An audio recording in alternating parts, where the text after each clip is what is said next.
মানুষ আমি দৌলতদিয়ার একটা ছোট দোকানদারকে বলতে পারিনি ভাই তুমি কেমন আছো। এই মানুষ আমি এই দৌলতদিয়ার আমার মা বোনদেরকে আমি জিজ্ঞেস করতে পারিনি মা বোন তুমি কেমন আছো।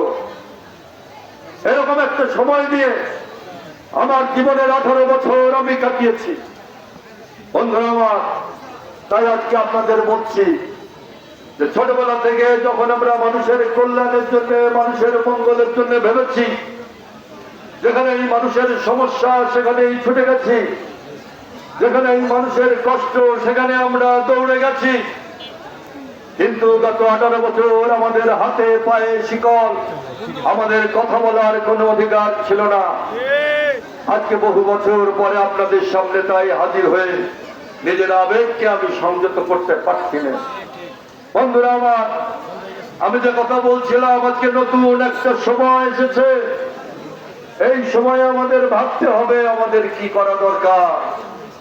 আমাদের এই অঞ্চলের মানুষ বড় কষ্টে থাকে, আমাদের এই অঞ্চলের মানুষ বড় দরিদ্র, আমাদের এই অঞ্চলের মানুষ বড় দরিদ্র, বড় অনাহারে অর্থাহারে জীবন যাপন করে।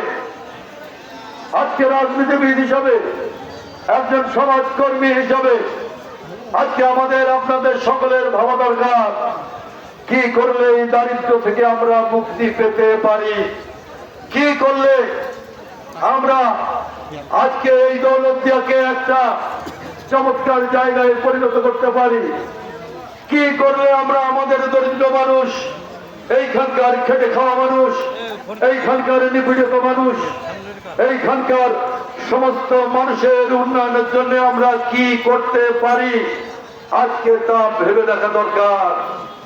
আমি যখন এমপি ছিলাম বন্ধুরা আমার, তখন এই দৌলতদিয়া পাটুরিয়া ঘাট আমরা চালু করেছিলাম।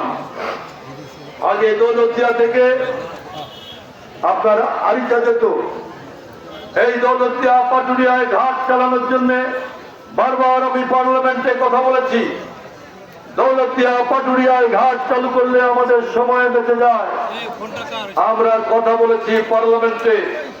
আমি আমাদের নেত্রী বেগম খালেদা জিয়াকে দেখা করে তার সঙ্গে তাকে বলেছি, ম্যাডাম এইখানকার মানুষের কষ্ট পাটুরিয়া চালু হলে কিছুটা মানুষের কষ্ট লাঘব হয়।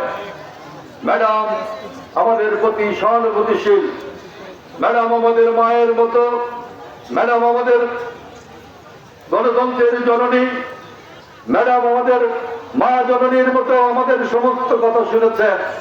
এবং তিনি এখানে আমাদের এই দৌলতদিয়া পাটুরিয়া ঘাট আমি যখন এমপি তখন এটা চালু হয়েছে। আপনারা জানেন এইখানকার হাসপাতালকে 50 শয্যা বিশিষ্ট আমরা করেছি। এই হাসপাতাল যখন চালু করলাম তখন হাসপাতাল ছিল 30 বেডের, ডাক্তার ছিল 25 বেডের, ডাক্তার ছিল না, নার্স ছিল না। আমরা ঠিক করেছিলাম, কিন্তু আজকে যখন শুনি সেই হাসপাতালে ডাক্তার নাই, সেই হাসপাতালে নার্স নাই, চিকিৎসা নাই, আমার গরিবেরা হাসপাতালে চিকিৎসা পায় না, তখন নতুন করে ভেবে দেখা দরকার কি করা যায়। আমি শুনেছি এই অঞ্চলের স্কুলগুলোতে শিক্ষক নেই। যেখানে 20 জন শিক্ষক লাগবে সেখানে 6 জন শিক্ষক। 18 বছর ধরে আওয়ামী লীগের যারা ক্ষমতায় ছিলেন তারা স্কুলের একজন শিক্ষক নিয়োগ দিতে পারেননি। আমরা এখানে রেল লাইন তুলে দিতে চেয়েছিল। আপনাদের দৌলতদিয়া থেকে রাজবাড়ী পর্যন্ত রেল লাইন শেখ হাসিনার আমলে 96-এ শেখ হাসিনার আমলে রাজবাড়ী ফরিদপুর ট্রেন বন্ধ হয়ে গেল। শেখ হাসিনার আমলে রাজবাড়ী থেকে ভাটিয়াপাড়া ট্রেন বন্ধ হয়ে গেল। শেখ হাসিনার সময় এই ট্রেনও বন্ধ করে দেওয়ার সরকারি সিদ্ধান্ত ছিল। আমরা প্রতিবাদ করেছিলাম, আমরা সেদিন হরতাল করেছিলাম। আমরা বলেছিলাম রেলকে সংকোচন করা যাবে না, আমাদের এলাকায় শিল্প নাই, আমাদের এলাকায় বড় ব্যবসা প্রতিষ্ঠান নাই, এটা আমাদের সংকোচন করা যাবে না। সেই দিন আমরা হরতাল করেছিলাম। আপনাদের কি মনে আছে এই দৌলতদিয়ার নদীর ঘাটে রাত 10টা পর্যন্ত হাজার হাজার মানুষকে আমরা মিটিং করেছিলাম? মনে আছে? কেন মিটিং করেছিলাম? আমরা বলেছিলাম রেল রক্ষা ও পদ্মা সেতু নির্মাণের জন্য আমরা দাবি করেছিলাম, রেলকে রক্ষা করতে হবে, সেই আন্দোলন আমরা করেছিলাম। সেই আন্দোলনে আওয়ামী লীগ করে নাই। রেলকে রক্ষা করতে হবে,